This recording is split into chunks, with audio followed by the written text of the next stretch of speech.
Welcome to Judge It, where we don't just tell stories, we dissect them, flip them, and make you question everything. Today, we're diving into a murder case that's haunted Chicago for decades. The 1994 killing of Emily Harper, a 28-year-old schoolteacher found dead in her apartment. No witnesses, no murder weapon, just a trail of whispers and a trial that split the city in two. Was her ex-boyfriend guilty, or did the cops pin it on the wrong guy? Grab a seat. This lost folklore tale will twist your gut and mess with your head. Let's unravel the truth, if there's any left. Emily Harper wasn't just another name on a case file. She was a third-grade teacher, the kind who baked cookies for her students and stayed late to help struggling kids. Her apartment in Chicago's South Side was a cozy haven, until November 3rd, 1994, when a neighbor found her door cracked open and called 911. Inside, Emily lay on her living room floor, strangled, her face frozen in a silent scream. No signs of a break-in, no fingerprints, nothing stolen. Just a single clue, a man's leather glove, size large, left near the couch. It wasn't hers. So whose was it? Chicago PD moved fast, too fast, some say. Within 48 hours, they had a suspect, Marcus Tate, Emily's ex-boyfriend, a 31-year-old mechanic with a temper and a rap sheet for petty theft. The glove? It matched one found in Marcus's car. Case closed, right? Not so fast. Marcus swore he was innocent, said he hadn't seen Emily in weeks. His alibi, a late-night shift at the garage, checked out with two coworkers, but the cops didn't buy it. They needed a win. Chicago's murder rate was spiking, and the public wanted blood. So Marcus got arrested, charged with first-degree murder, and thrown into a media circus. The trial kicked off in spring 1995, and it was a mess from day one. Prosecutors painted Marcus as a jealous ex who couldn't let go. They claimed he'd stalked Emily after their breakup, even showed up at her school once, drunk and yelling. Witnesses confirmed it, but Marcus's sister, Tanya, testified he'd been trying to move on, even started dating someone new. Then there was the glove. No DNA testing back then, just a visual match to the one in Marcus's car. Good enough for the jury, apparently. After 3 weeks, they delivered a verdict. Guilty. Marcus got life without parole.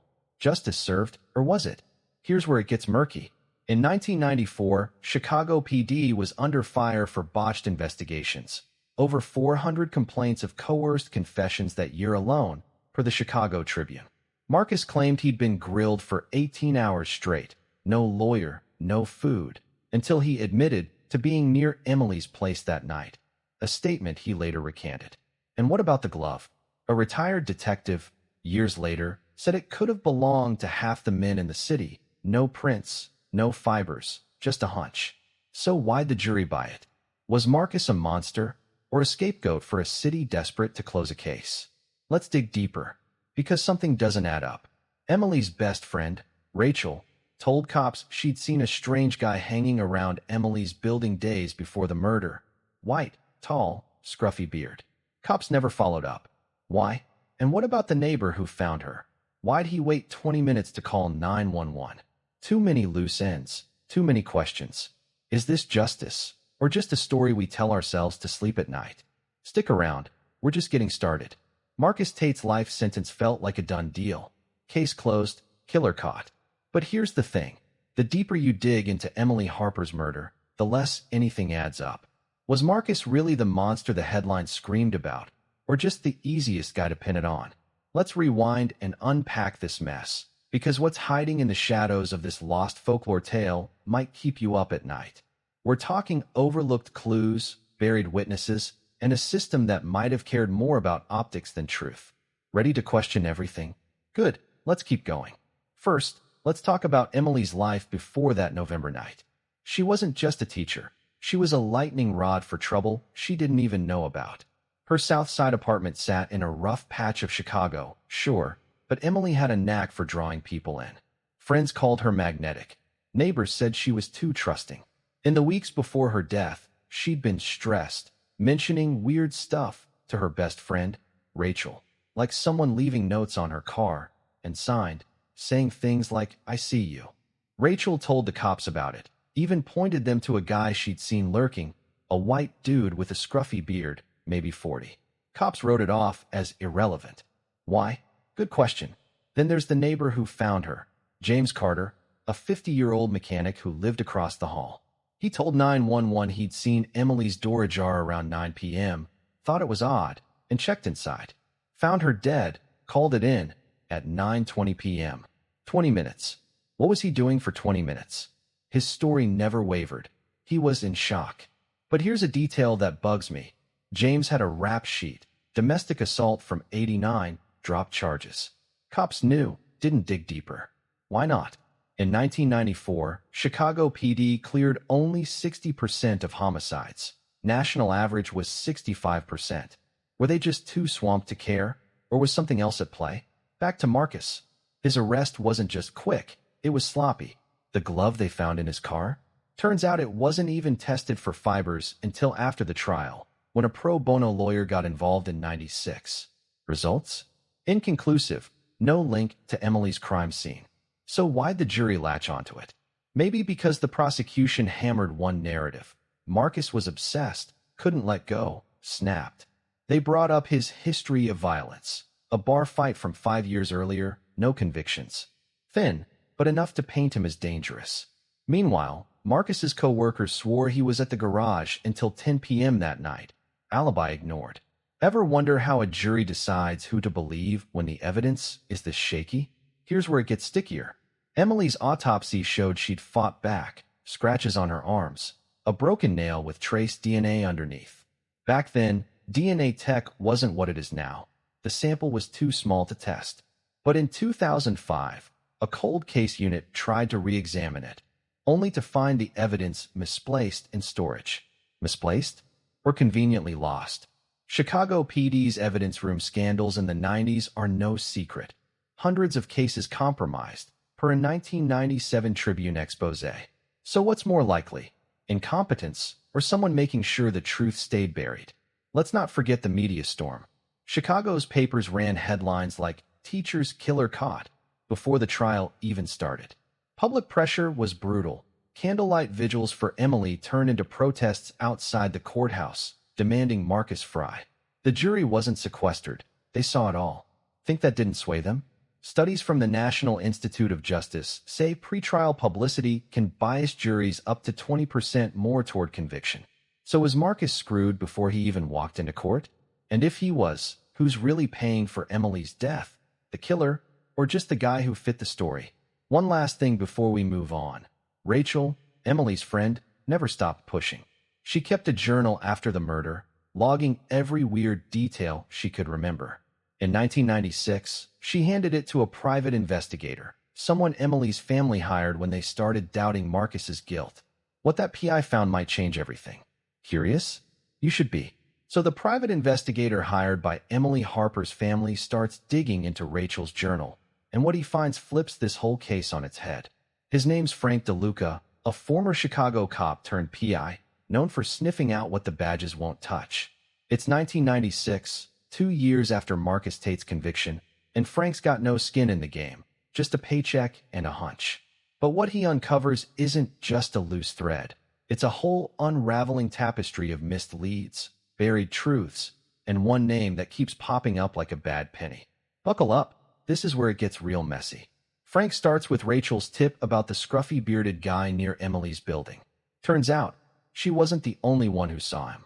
A bodega clerk 2 blocks away remembered a white guy, mid-40s, buying cheap smokes the night of the murder. Same description, same vibe. Clerk said he seemed twitchy, kept glancing out the window toward Emily's street. Frank tracks down grainy security footage from the bodega. Miracle it wasn't taped over. And there he is, tall, scruffy, wearing a dark jacket and gloves. Gloves, plural. One missing? Maybe the one left at Emily's place? Why didn't the cops follow this lead? Frank's got theories, none of them pretty. Then there's James Carter, the neighbor who found Emily's body. Frank leans on him hard, shows up unannounced, starts asking pointed questions. James cracks like cheap glass after 20 minutes. Says he didn't just find the door open. He'd heard yelling around 8 p.m., a man's voice, not Marcus's. Didn't call the cops right away because he was scared. Scared of what? Getting involved? Or something worse? James admits he saw the same scruffy guy hanging around a week earlier. Said he looked off, like he didn't belong. So why'd James keep quiet? Fear or guilt? Frank's gut says the latter, but there's no proof, just a shaky story and a guy who sweats too much. Here's the bombshell. Frank gets a tip from an old informant, a small-time dealer who worked the South Side in '94. Guy says he knew Emily, not well, but enough to know she'd piss someone off. Not Marcus, but a local loan shark named Eddie Beard Malone. White, 40s, scruffy as they come. Word was Emily's brother owed Eddie $10,000. Couldn't pay, so Eddie started sniffing around her place as leverage. Dealer saw Eddie near Emily's building 2 days before the murder, looking pissed. No beard on Marcus, by the way, clean-shaven, always was. So who's the better fit for that glove? And why'd the cops never look at Eddie? Frank takes this to the DA's office, hoping to reopen the case. Bad move. They shut him down cold. Say Marcus's conviction stands. Evidence is circumstantial at best. But here's the kicker. In 1997, Eddie Malone gets popped for assaulting another debtor, strangles him, leaves him for dead. Sound familiar? He's still alive today, out on parole since 2015. Never questioned about Emily. Ever wonder how many cases get buried because it's easier to stick with the first guy you nab? Chicago PD's own stats from '94 show 30% of murder convictions that year relied on incomplete investigations, per a later Innocence Project audit. Comforting, right? Back to Marcus. He's rotting in Stateville Correctional while all this unfolds. He writes letters to anyone who'll listen, lawyers, journalists, even Oprah. Says he dreams of Emily every night. Not because he killed her, but because he couldn't save her. By 1998, Frank's findings spark a small uproar. Local activists pick up the cause, start digging into Eddie Malone's past. But the system's a brick wall. No new trial, no re-examination of that misplaced DNA. So what's the truth here? Did Marcus kill Emily? Or is the real killer laughing from a parolee halfway house? And if the system failed, who's holding it accountable? Anyone? Fast forward to 2010. Marcus Tate's been in prison for 16 years, his appeals exhausted, his hope a flickering ember. But the activists don't quit. They team up with the Innocence Project, demand a re-examination of the case. Miraculously, that misplaced DNA from Emily's broken nail turns up in a dusty evidence locker after a decade-long search. Tested with modern tech, it's a match, not to Marcus, but to Eddie Malone. His DNA, already on file from his 1997 assault case, lights up like a neon sign. So why's Marcus still behind bars? Because the system doesn't like admitting it's wrong. That's why. The DA's office drags its feet, claims the new evidence isn't conclusive enough for a retrial. Eddie Malone, out on parole, denies everything, says he never met Emily, calls it a setup. But the timelines don't lie. Eddie was in Chicago in '94, had motive, had a history of violence. Marcus's conviction starts crumbling in the court of public opinion. Petitions circulate. True crime podcasts pick up the story. Hashtags like #FreeMarcusTrend. By 2012, a judge finally grants a hearing. Marcus walks free after 18 years, exonerated, but broken. No apology, just a case dismissed. Justice? Or just a Band-Aid on a gaping wound? Emily's family's torn apart all over again. They believed Marcus was guilty. Now they're staring at a new name, a new ghost. Eddie's never charged. Statute of limitations kicks in, plus insufficient evidence beyond the DNA. He disappears into the wind, last seen in a small Ohio town in 2015. Meanwhile, Marcus can't get those 18 years back. He works odd jobs, lives with his sister, wakes up screaming some nights. The Innocence Project says over 2,800 people have been exonerated in the U.S. since 1989, 20% involving DNA. How many more are still waiting? And what's the real cost of guilty until proven innocent? Let's step back. This isn't just about one murder.